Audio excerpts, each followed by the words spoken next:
अब ये झूठ बोल के वो अपनी बेटी का घर जुड़वा रही है। अब उसकी दादी ने आरोप लगा दिया, उस दिन काउंसलिंग थी, वो कहने लगी अब 4 साल से मैं ही इसको किराया देती हूँ, मैं इसको खाने का देती हूँ। अरे तेरे को पता था 4 साल से तू दे रही है तो बच्चों को क्यों पैदा कर रही थी तेरी बेटी? तभी चली जाती ना 2 महीने में ही।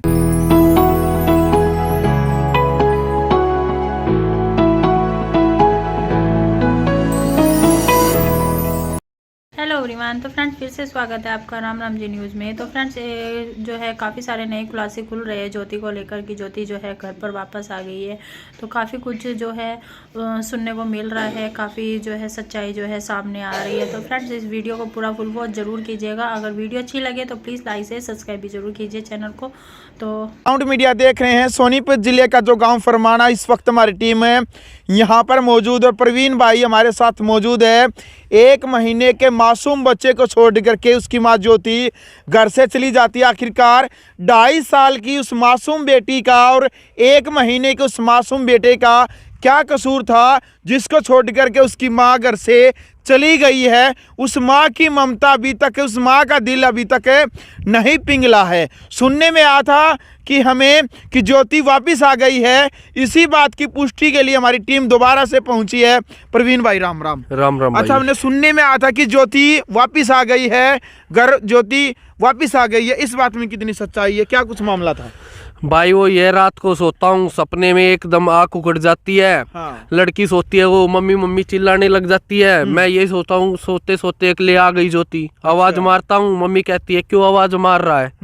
मगर मम्मी को ना भूली जावे, इतने जीऊंगा तो इतने भूली ना जावे। मम्मी ने कहा तू मरेगा। मगा के करूँ? मगा जब ना भूली जावे, मैंने कुछ लिया थोड़ी ना उससे, मनते प्यार करा है। वो उनके घर वाले हमने यो करने लग रही है, उसने अलग करने लग रही है, मन अलग करने लग रही है। खाम खाई का कोई तरह का लालच नहीं। वह भी मेरी लाइफ में बढ़िया तरिया कोऑपरेट करके चल रही थी और मैं भी उससे बढ़िया कोऑपरेट करके चल रहा था। ठीक है, उतार चढ़ाव आ जाए, वहाँ पे आदमी ने समझाने चाहिए, उसकी मम्मी ने वह समझानी चाहिए कि बेटा कोई बात नहीं, उतार चढ़ाव आ जाता है। पर वो उसको समझा नहीं रहे, बल्कि उसको और नेगेटिव कर रही है मेरे खिलाफ, मेरे घर वालों के खिलाफ। घर बिगड़वा रहे हैं मेरा। मैं यही कहना चाहता हूँ उसकी मम्मी को भी। सपना में अपने ज्योति आई दिखा है। हाँ जी। अच्छा। रात को नींद में टाइम खाना खा के लेट जाता हूँ, खाना मम्मी देती है। जब भी उससे की याद आ जाए, अब जब भी नो क्या करती है कि एक और ले ले, एक और ले ले रोटी, और ले ले रोटी। मगर ना बस, पर क्या करूँ, किस तक कहूँ? ये मम्मी तो सारी बात शेयर नहीं कर सकता क्योंकि मम्मी की बड़ी उम्र है भाई, सब समझ सके कि इतनी बात शेयर करे। बिल्कुल। पर बाकी वे माँ बाप है, समझ तो जावे अपने बेटे की बात, कितनी इसका दिमाग चल रहा है। तो बस यो समझाए जाए भाई करके, कोई ना आ जाएगी कितने ना, वह भी मजबूरी होगी, उसकी भी कोई मजबूरी है जिसकी दाम में वह है। कोई ना आओगी, मखा आवे तो गी, मखा सच्चे दिल तक कर रखा, कोई धोखा ना दे रखा उसने मैंने। मखा आओगी, मैंने विश्वास है, चाहे टाइम लगेगा पर आएगी जरूर। देख लो भाई, सबसे बड़ी बात यही है कि प्रवीण अभी तक ज्योति के ऊपर विश्वास रखे हुए और कह रहा है कि एक विश्वास है कि वो ज्योति, इसकी पत्नी, इसके पास जरूर आएगी, क्योंकि कह रहा है कि हमने एक दूसरे के साथ जो वायदे किए हैं, जो कस्में खाई है, वो हमने एक दूसरे को पता है कि कभी भी हमने एक दूसरे के साथ विश्वासघात नहीं किया है। सच बोल करके ही एक दूसरे के साथ में शादी के पवित्र बंधन में बंधे थे। इस वजह से कि सपने में भी, यानी कि रात को जब सो जाता है तो इतना दुखी और इतना परेशान है। ये प्रवीण फरमाने गांव का, सोनीपत ज़िले में ये गांव पड़ता है, इतना परेशान है कि रात को भी सपने में भी इसको अपनी ज्योति दिखाई देती है कि ज्योति वापस आ गई है। सबसे ज़्यादा तो चिंता है उन मासूम बच्चों की, उन 2 बच्चों की है कि उनका कसूर क्या था। दूध पिलाने के समय पर वो माँ अपने कलेजे के टुकड़े को छोड़ करके घर से चली जाती है। अरे माँ की ममता, उस टाइम पर आवाज़ नहीं निकली मन से, अंतरात्मा से, तू क्या कर रही है? आप इस बच्चे को छोड़ करके कैसे जा रही है? लाखों व्यक्तियों के, लाखों करोड़ों व्यक्तियों के कमेंट आ रहे हैं, फ़ोन आ रहे हैं, कह रहे हैं कि उस माँ की ममता अभी तक क्यों नहीं पिघली है, उस माँ का दिल अभी तक क्यों नहीं पिघला, और इस केस में क्या रहा। अजय भाई, प्रयास करते रहना आप भी लगातार, इस परिवार की जो अपडेट है वो आप दिखाते रहना। एक नई बात सुनने में आई थी प्रवीण भाई, कुछ तांत्रिक विद्या की बातचीत थी। हालांकि हम तो इन बातों के ऊपर विश्वास नहीं रखते, मीडिया से हैं, पत्रकारिता कई सालों से कर रहे हैं, फिर भी आप बता रहे थे कि कुछ तांत्रिक विद्या का कुछ बातचीत बता रहे थे आप। भाई विश्वास तो मैं भी नहीं करा करता, 4 साल तक भी नहीं करा था, उससे पहला भी ना करा करता, क्योंकि गाड़ी चलाने का मेरा काम था। आधी रात को भी मैं अकेला आ जाता हूँ, तो तब भी कभी नहीं डर लगता और ना आज डरता। पर आज मेरे को विश्वास इसलिए हो गया क्योंकि उसके जो मन को है ना वो कंट्रोल किया हुआ है, जो उसकी मम्मी ने करवा रखा है उसके ऊपर। जो कि मेरी वाइफ बताती थी, अभी 1.5 महीना पहले केस उठा के आई थी, तब भी वो यही बोल रही थी सोनीपत है, मुसलमान का है कोई, उसके पास जाते हैं, जो कि उसको गंडा भी बंधवा रखा था। तो मैंने तब भी विश्वास नहीं किया, मैं कहा छोड़ यार, मैं कहा चल तेरा मन मान रहा है तो तू बांधे रहे, मन कोई दिक्कत नहीं है, क्योंकि मैं इन चीज़ों में विश्वास नहीं करता था। पर विश्वास अब होने लग गया मेरे को धीरे धीरे, क्योंकि वे बातें बोल रही हैं जो कभी हुई भी नहीं। जो एलिगेशन उसने लगा दिए, ये बात मैं कभी सोच भी नहीं सकता था अब ये एलिगेशन वो लगा देगी, क्योंकि वो वैसा ही बोल रही है जैसा उसकी मम्मी उसको गाइड कर रही है। उसकी मम्मी गाइड ऐसे कर रही है क्योंकि उसकी मम्मी ने उस पर करवा रखा है, तांत्रिक विद्या है जो वो करवा रखी है उसकी मम्मी ने। इसलिए मेरे को ये विश्वास होते जा रहा है, जो कि मेरा घर बिगड़वाने का नाश तांत्रिक विद्या कर रही है। मैं उनको ये कहना चाहता हूँ, किसी का घर क्यों उजाड़ रहे हो 2 रुपए के लालच में? अरे कोई तुम्हारे घर के साथ में तुम्हारे बच्चों के साथ ऐसा कर देगा तब क्या करोगे तांत्रिक विद्या से? क्यों किसी का, बल्कि झूठ वहां बोलो जहाँ किसी का घर बसता हो, वहां मत बोलो जहाँ किसी का घर उजड़ता हो, वहां मत झूठ बोलो। यानी कि भाई देखो, हमने तो बड़े साना बे के बात सुनी है भाई, सही कार्य को करने के लिए भी झूठ नहीं बोलना चाहिए, क्योंकि जो कार्य सही होगा उसके लिए झूठ नहीं बोलनी चाहिए। सही कार्यों को कभी झूठ की जरूरत पड़ती ही नहीं।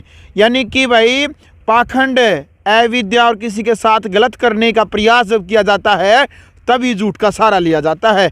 सच्चाई के रास्ते पर जिसने हमेशा जीवन में सच्चाई बोली है और सच्चाई के मार्ग पर चला है, उसको झूठ बोलने की ज़रूरत नहीं पड़ती है।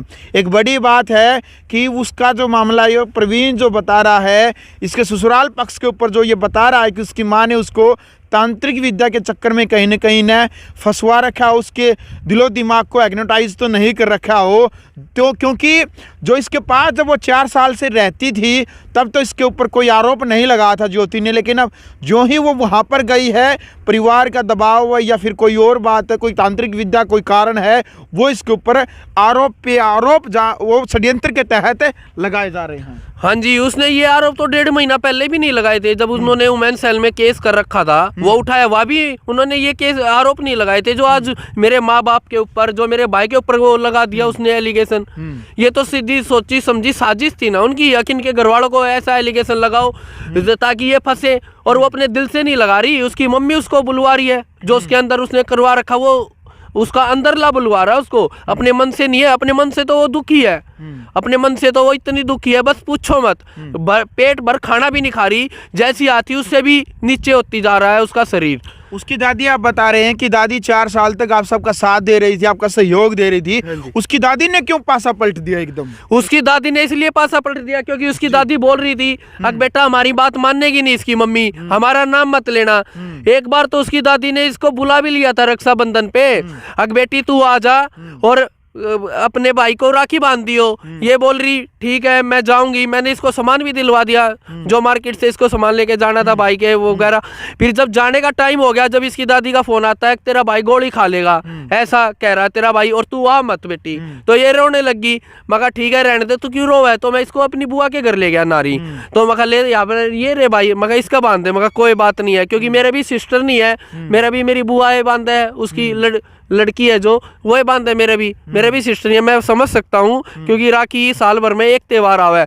जब भी इसकी दादी ने पासा पलट दिया था एट ए टाइम, पहले तो राजी कर दी वो बेटी, आकाश अपने भाई का राखी बांध दे, और फिर 1 ही मिनट में पासा पलटेगी, तो क्यों वो भी डरती है, उसकी तो मजबूरी होगी ना, क्यों खेत में तो उसके दादी दादा रहते हैं, बीच घर में वो रहती है खुद, उसकी मम्मी और साथ में ताऊर रहते हैं। उसने तो पासा इसलिए पलटा ना क्योंकि उसकी मम्मी उसकी मानेगी नहीं, उनने भी भाई बुढ़ापे में रोटी खानी है, मैं भी समझ सकता हूँ, लेकिन सच्चाई तो बोले, क्यों सच्चाई से भी पीछे हट रहे हैं। अब ये झूठ बोल के वो अपनी बेटी का घर जुड़वा रही है। अब उसकी दादी ने आरोप लगा दिया, उस दिन काउंसलिंग थी, वो कहने लगी 4 साल से मैं ही इसको किराया देती हूँ, मैं इसको खाने का देती हूँ। अरे तेरे को पता था 4 साल से तू दे रही है, तो बच्चों को क्यों पैदा कर रही थी तेरी बेटी? तभी चली जाती ना 2 महीने में ही, तब मैं गलती मानता अपनी। सबसे बड़ी बात यह है कि ज्योति की दादी अब ये कह रही है कोर्ट में कि 4 साल तक मैंने ही खाने पीने का दिया, मैंने इनका गुजारा चलाया। तो दादी जी आपसे भी रिक्वेस्ट है, जब आपने आपने 4 साल तक दिया है तो अब क्यों मना कर रही है, अब क्यों नहीं दे रहे? भाई चल यह बात बड़ी मान लेते हैं कि उसकी दादी ने दिया है तो अब क्यों नहीं दे रही? अब कैसे मन में आगे भी 4 साल हो गए, अब बेटे का घर उजड़वा दो। अब उसकी मम्मी से डर रही है ना वो। अगर उसकी मम्मी राजी हो जाए तो कल को उसकी, अगर उसकी मम्मी राजी हो जाती है ना, कल को उनको मैं कैमरे के आगे भी लाऊंगा। कैमरे के आगे नहीं आएंगे तो उनके विचार भी मैं आपको रखूंगा, बताऊंगा सारे। वो अपने आप ही खुद बोल देंगे, क्योंकि उन्होंने भी बुढ़ापे में रोटी खानी है। मैं आज भी ये नहीं कह रहा अगर नहीं ठीक है, पर झूठ वहां बोलो जहाँ किसी का घर होता हो। अब वो तो मेरा घर बसा बसाया उजड़वा दिया ना, वहां झूठ बोलने का क्या फायदा उनको? कोई मेरी जान नहीं जा रही। अगर मेरी जान जाती हो मैं समझ सकता हूँ, चलो इसने झूठ बोल के मेरी जान बचा ली।